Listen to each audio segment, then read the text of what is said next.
কি আজব তাই না? পৃথিবীতে ৮৪ লক্ষ জীবের মধ্যে একমাত্র মানুষই টাকা রোজগার করে, কিন্তু পৃথিবীতে অন্য কোনো প্রাণী না খেয়ে মরে না, আর মানুষের পেট কখনোই ভরে না। হ্যালো এভরিওয়ান, আসসালামু আলাইকুম। সবাই কেমন আছেন? আমি আলহামদুলিল্লাহ ভালো আছি। তো আজ সকাল থেকে ভিডিওটি শুরু করেছি। আজ উঠতে একটু লেট হয়েছে। উঠে রাইস কুকারে ভাত বসিয়ে দিয়েছি, সাথে আলু সিদ্ধ দিয়েছি।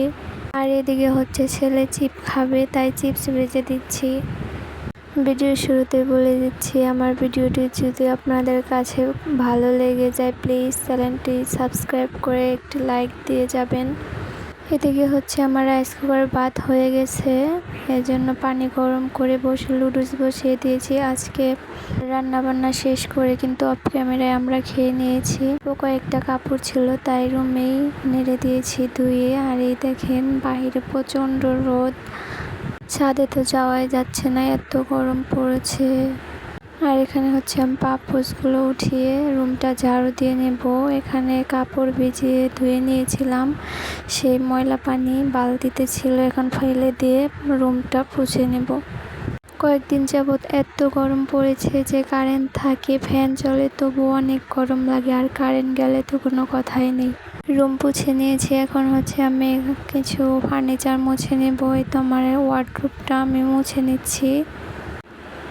একটা ন্যাকড়া ভিজিয়ে একটু চিপে দেন আমি ভালো করে মুছে নেব।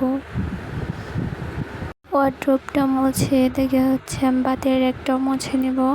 আর এত গরম পড়েছে যে এই গরমে কোনো কাজই করতে ইচ্ছে করে না, তবু করতে হয়। পরিষ্কার পরিচ্ছন্ন রাখলে আসলে একটু ভালোই লাগে, নিজেরও একটু শান্তি লাগে রুমটা গোছানো থাকলে। গরম পড়ুক, আমাদের গৃহিণীদের কিন্তু রান্নাবাড়া কাজকাম এগুলো করতেই হবে। তো কাজের ফাঁকে এক গ্লাস পানি খেয়ে নিলাম, প্রচণ্ড গলা শুকিয়ে গিয়েছিল। আর এই তো চিপস বেছে নিয়েছিলাম, ওই চিপসই খাচ্ছি, উপরে চিনি দিয়ে। এভাবে চিপস খেলে অনেক ভালো লাগে। আমি তো খেয়ে নিলাম, তো আমার ছেলে খায়নি। আর এদিকে লিচু আনছিল, তো লিচু খেয়ে নিচ্ছি।